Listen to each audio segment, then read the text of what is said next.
Ready for our read aloud this morning? This is one of my favorite stories.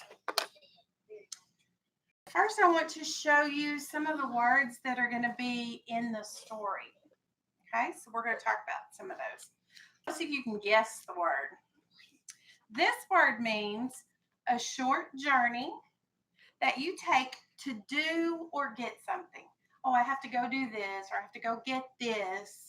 What would that be called? What was it, Kinley? An errand. That's right. Good thinking. Errands. How many of your moms or dads say, I have to go do an errand? Yes. Let me show you what that word looks like. A short journey to go or do something is an errand. Errand. Everybody say errand. Errand. Hannah, quit playing with your hair. Fold your hands and put them in your lap and look up here. Nope. Why does it have 2 R's? Errand. Clap it. Errand. It has 2 syllables, so they had to double that R. R. So errand.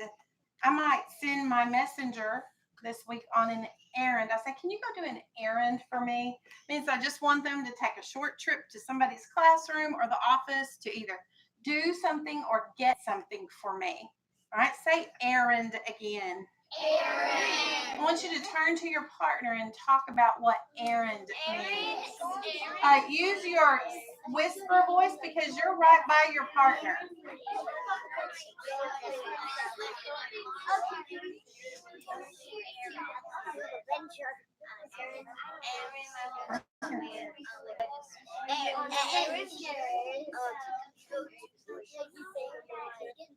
All right, conversation stops in 5, 4, 3, 2, 1.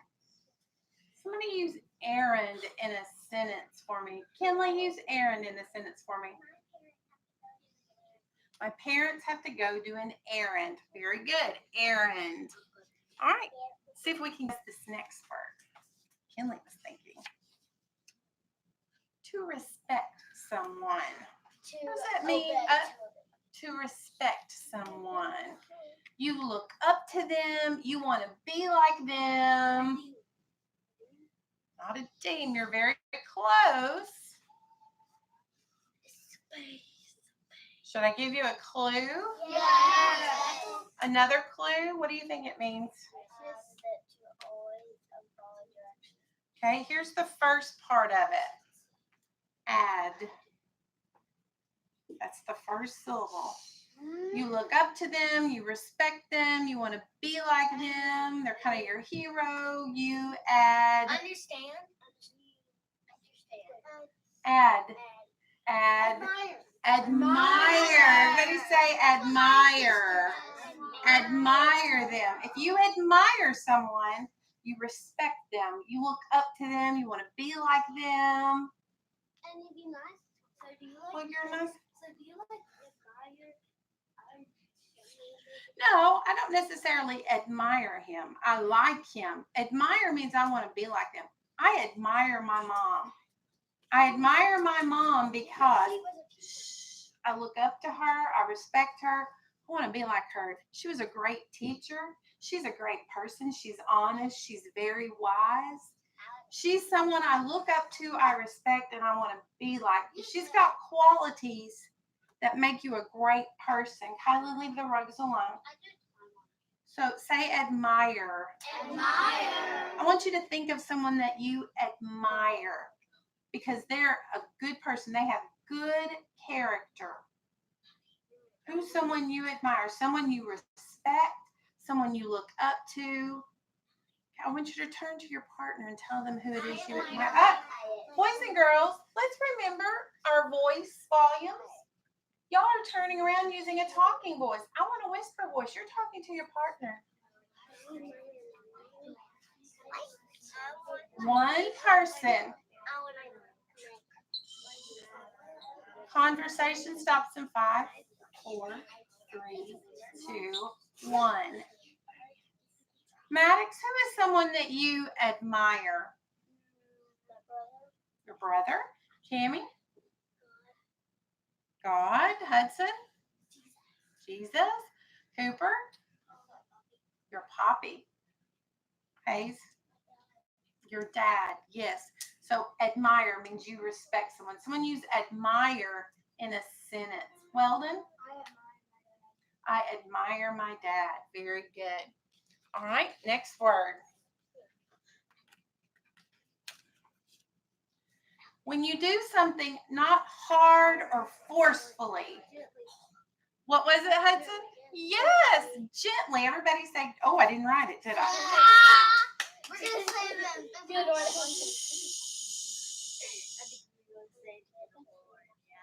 If you're talking, put your finger on your lips. All right, the word is gently. Say gently. Gently. Gently means you don't do it hard or forceful. Pat them on the shoulder gently. Gently. Not hard or forceful. It's just a light tap. Gently. It's not hard. It's not forceful. It's the opposite of that. It's a very light tap or touch. If you gently touch the baby's face, how would you do it? Very softly. Gently. Somebody use gently in a sentence. Kylie, use gently in a sentence.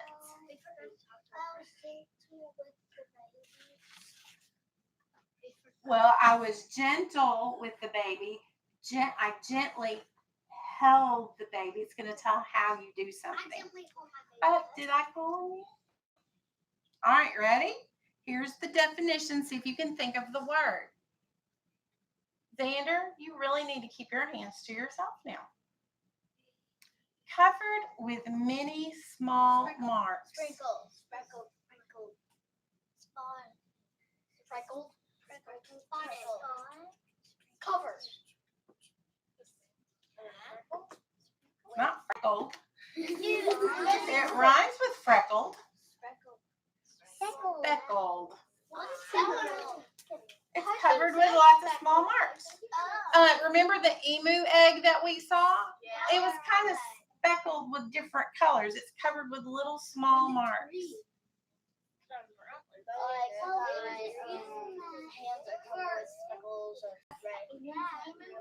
Now, if you're a person and you've got speckles on your face, what do we call those? Freckles. Yes. So speckled. Looking at me, not your partner. Look up here. Speckled is the word. Speckled means it's covered with small marks. I know, but you're not playing fair. So I need you to turn to your partner and tell them what speckled means.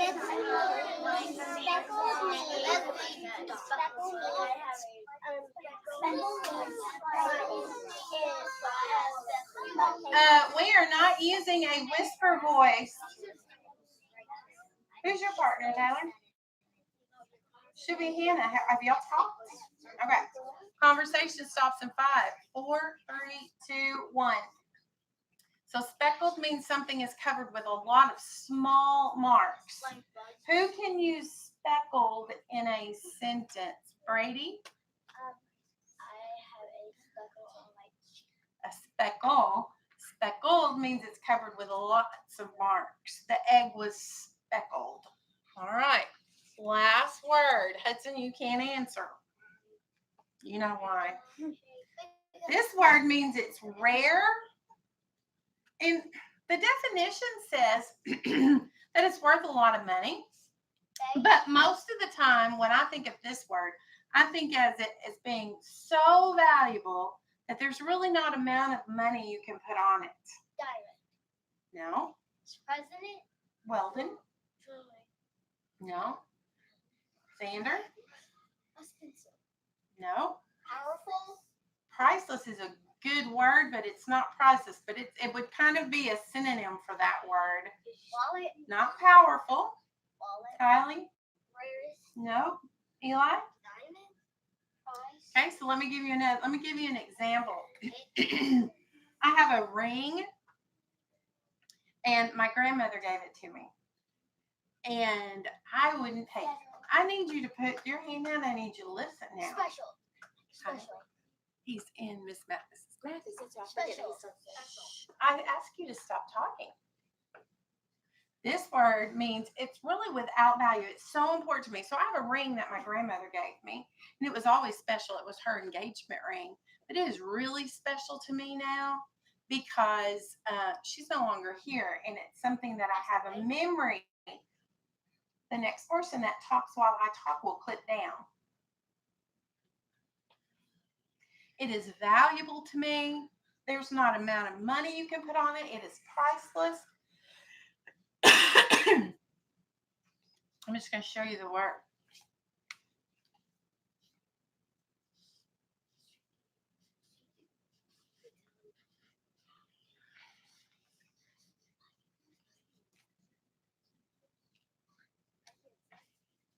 The word is precious. Oh. Say precious.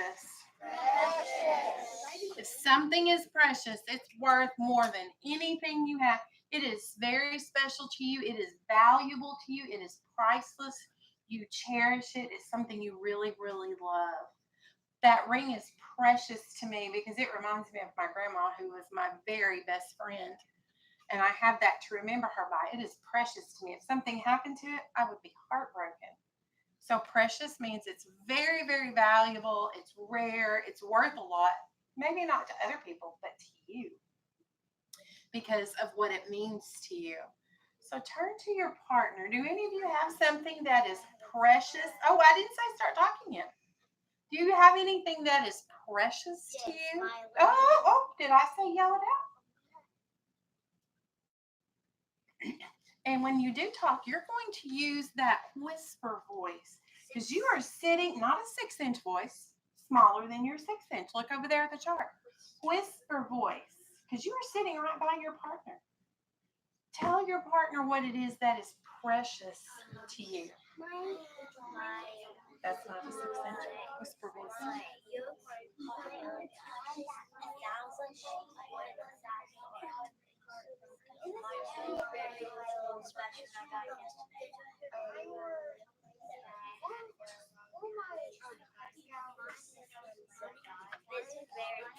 All right, conversation stops in 3, 2, 1. Who can use precious in a sentence? Cooper? I have a precious dinosaur. I have a ring that is precious to me. So here are words that we're going to be listening for in our story today. Precious, it's worth a lot, it's rare. Errand, a short journey to do something or get something, Hannah. Brenna, admire, someone you look up to, respect, you admire them. Gently, not hard or forceful. Speckled, covered with small marks. So those are our new vocabulary words today. So maybe when you write this week, you could use one of those words in your writing. All right, so before I read our story, we're going to talk about your schema. Have you ever heard that word, schema? Well, your schema is right here, right point. It's like, see my file cabinet over there? And I store things in it? You have a filing cabinet right here in your mind. It's called your schema. Your schema is all the information in your brain, and your brain organizes it like a file cabinet. It's made up of the places we've been, the books we've read, the people in our lives, and so much more. It's all that knowledge we hold up there. And when we see something, our brain automatically goes through that filing cabinet, pulls that file out. So we use our schema a lot when we read. We use this mental filing cabinet.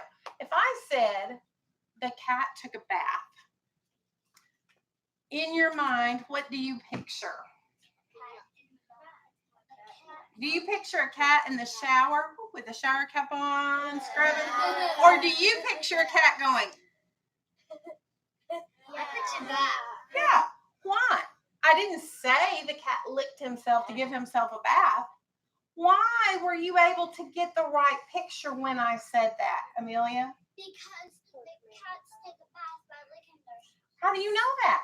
Because I've seen my cat do it. Guess what? You know that because you've seen it. It's an experience you've seen, and it's in your what? Filing cabinet. Your schema. A lot of times when you read, the author wants you to use your schema. He doesn't tell you things just point blank. He's because he wouldn't say the cat licked his paw, then scratched his head to take a bath. He might just say the cat took a bath because he knows that you're smart. You've had lots of experiences, Audie, and you can use your schema. Well, you're going to use your schema. That's called making inferences.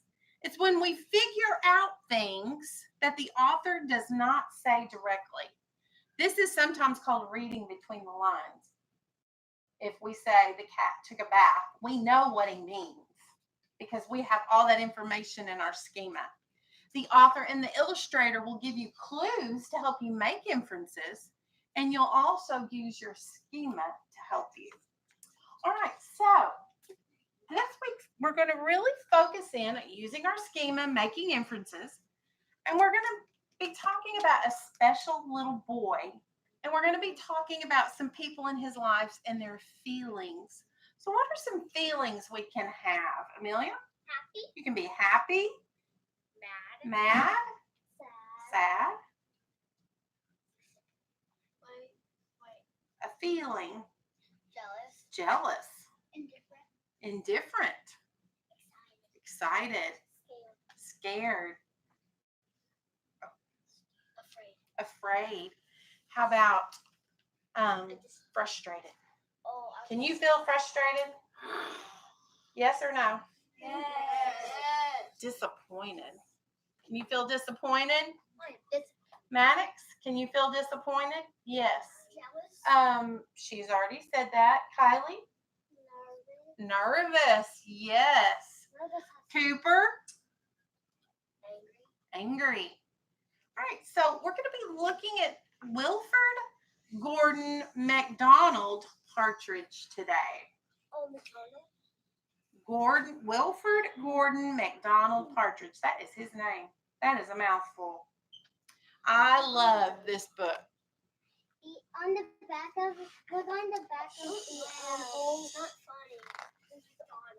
There once was a small boy called Wilford Gordon MacDonald Partridge, and what's more, he wasn't very old either. His house was next door to an old people's home, and he knew all the people who lived there. It's done. Yeah, it is.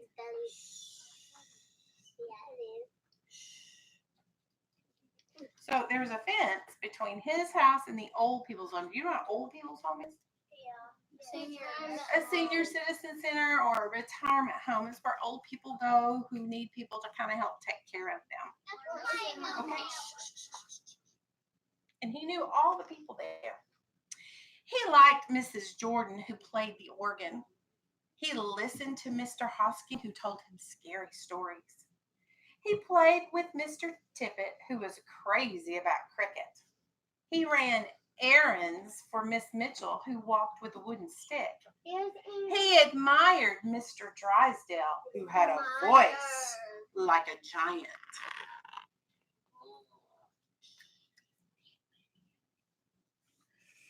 So did he know something about each one of these people? Because he knew them.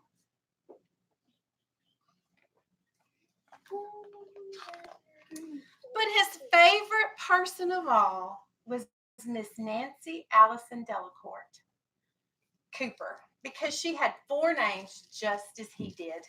He called her Miss Nancy and told her all his secrets. So his name was Wilford Gordon MacDonald Partridge. He had 4 names. And her name was Nancy Allison Delacourt Cooper. She had 4 names. Shh. One day, Wilford Gordon heard his mother and father talking about Miss Nancy. Poor old thing. Why is she a poor old thing? Asked Wilford Gordon. Because she's lost her memory, said his father. It isn't surprising, said his mother. After all, she is 96. What's a memory? asked Gordon. He was always asking questions. It's something you remember, said his father.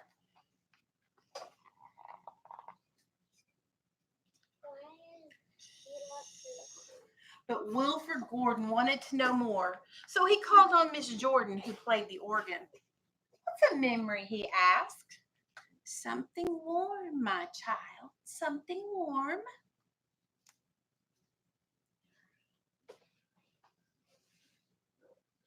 So his father said it's something you remember. Miss Jordan said it was something warm. He called on Mr. Hoskins, who told him scary stories. What's a memory? He asked.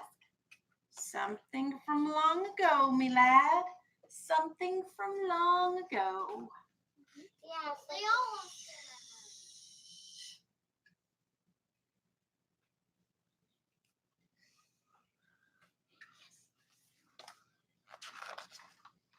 He called on Mr. Trippett, who is crazy about cricket. What's a memory? He asked. Something that makes you cry, my boy. Something that makes you cry. He called on Miss Mitchell, who walked with a wooden stick. What's a memory? He asked. Something that makes you laugh, my darling. Something that makes you laugh.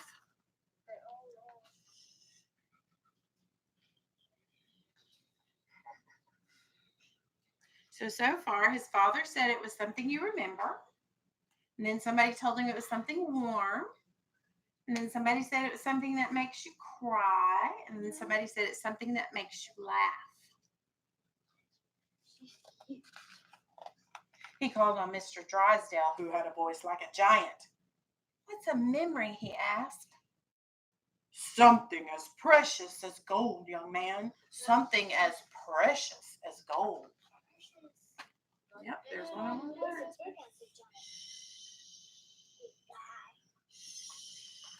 If you feel the need to erupt like a volcano, put your hand over your mouth. We should not be blurting things out. So Wilford went home again to look for memories for Miss Nancy because she'd lost her own.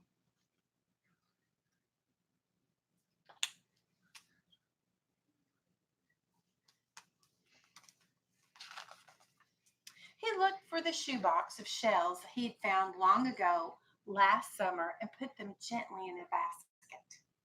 He found the puppet on strings, which always made everyone laugh, and he put them in the basket too. He remembered with sadness the medal which his grandfather had given him and placed it gently next to the shells. Why do you think he remembered the medal sadly? Because of his grandfather. You think so? Why do you think that makes him sad? He probably passed away, yeah. And he thinks that's upside down. And so that makes him think of it. And that was a Next, he found his football, which was as precious as gold. And last of all, on his way to Miss Nancy's, he went into the hen house and took a fresh, warm egg from under a hen. look at the hen. If you feel like erupting, put your fingers on your mouth. Do not blurt out. Then Wilford Gordon called on Miss Nancy and gave her each thing one by one.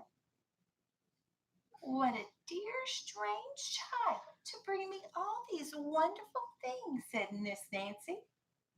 Then she started to remember.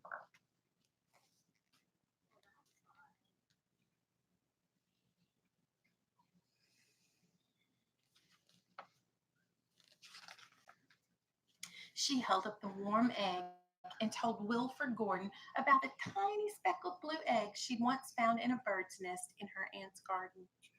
She put a shell to her ear and remembered going to the beach by tram long ago and how hot she'd felt in her button-up boots. That's when she was a teenager.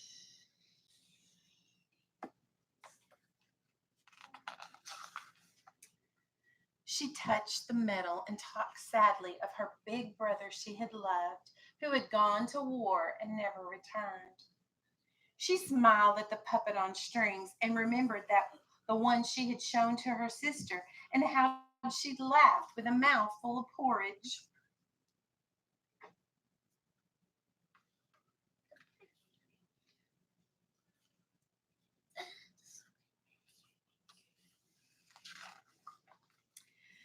She bounced the football to Wilford Gordon and remembered the day she'd met him and all the secrets they had told. And the two of them smiled and smiled because Miss Nancy's memories had been found again by a small boy who wasn't very old either.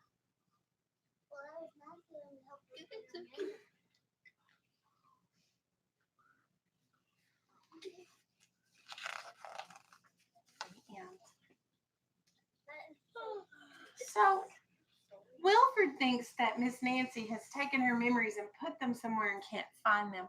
What does it really mean if someone loses their memory? What does that mean? Hudson? Mhm. And a lot of times when people get older, that happens to them. They can't remember things. My dad, before he died, had gotten to where he couldn't remember things. He lost his memories.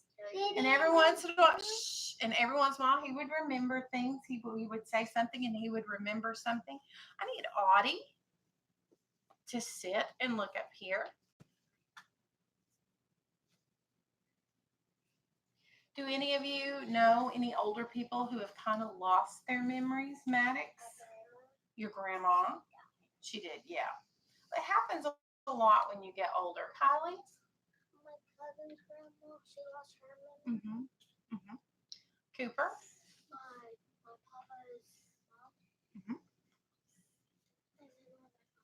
Both of them did. Hannah? My uncle, Brandy, she passed away. She lost all of her memory. Yeah.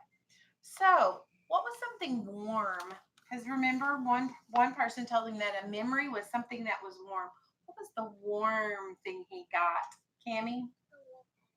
A warm egg. And he gave it to her. And what happened with Miss Nancy? She remembered when she was little that nest of eggs that she found, the tiny blue speckled eggs in her aunt's garden. What was the thing that was, what did he say?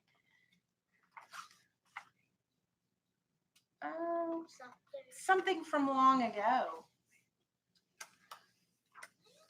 Kylie? Xander? The metal. What did the metal maker think of? Who or what did it make her think of? Taylor? That went into war. What did the metal make her think of? Preston, what did the metal make her think of? What did it make her think of? What did it help her remember? If you two can't answer me, that means you probably weren't listening.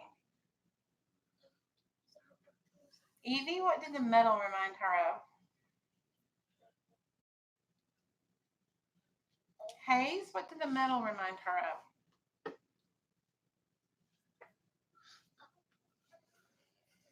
Brady, what did the metal remind her of? Of her brother that went to the war and never came. Why did he not come back? Because he was dead. He probably died in the war. So the metal brought back the memory of her brother, even though it made her sad. Oh, what was the thing that made her happy? What was the happy thing? Weldon? That could have been the thing that made her happy. Yes, it made her remember the time she first met him. What else made her happy, Kinley? The puppet that made her sister what? She remembered her little sister and made her laugh. That's so. It made her. It remembered one of the Mr. Drysdale said it's something that makes you laugh, and so she remembered that. Something else from long ago. She picked up the seashell, and she remembered going to the beach when she was young. So, did he help her find her memories? Yeah. Yes, it did. All she had to do was go back in her filing cabinet and find them all. Oh, Yeah. there's a little thing, and they call it like a case, and that's all of your stuff, will remember, and you have it in a case. Yeah, you could have a memory box, but a lot of times there's just things and people you forget. But Or each not. one of those things that Wilford went to think about, helped her remember something. How do you think when Wilford first found out that Miss Nancy had lost her memories? Think of some words that would describe how he felt. Think. Thinking is done here, not here. Jackson, when he first found out that Miss Nancy had lost her memories, how would Gordon feel? Taylor? Probably sad for her. How else could he feel? Cammy? Well, we've said sad. I want a different word. Kylie? Feel bad for her. Okay, that's sympathy. When you feel bad for someone, sympathy. Hudson? Sorry. Feel sorry for her. That's another word for sympathy. Brady? He probably thought she was gonna die or something. Maybe. But I didn't ask what he thought. How did he feel? You know. Somebody whispered a word over here a while ago that I thought was a good word. I think you whispered it.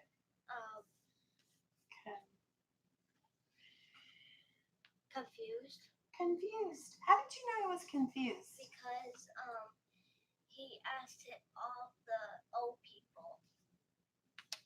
That was great thinking. He felt confused because he really didn't understand what it meant to lose memory. So he went around asking everybody what the memory was. What's a memory? So he was a little confused. So that was a big thing that happened. Him not thinking that Miss Nancy had lost her memories. So he did feel sorry for her, but is that all he did? Did he just feel sorry for her? No. What did he do? Jackson, what did he do?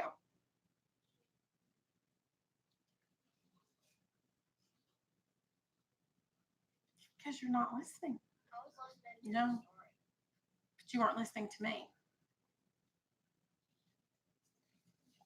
Evidence. Cammy? He fixed it. How did he fix it? What did he go about doing? He said, I'm going to fix this. I'm going to help her find her memories. And what did he do, Amelia? He got metal, a puppet, a war mag, and football. So he went around finding things that he thought might help her remember. Because he remembers those. Hannah really did a great job today, and I'm gonna clip you back up because she really thought he was confused. He responded in confusion because he wasn't sure what it meant to lose your memory. So she was really thinking and listening to my questions. All right, so that is our read aloud for today. You may go back to your seat, and I will give you your handwriting to start on. My legs are super tired.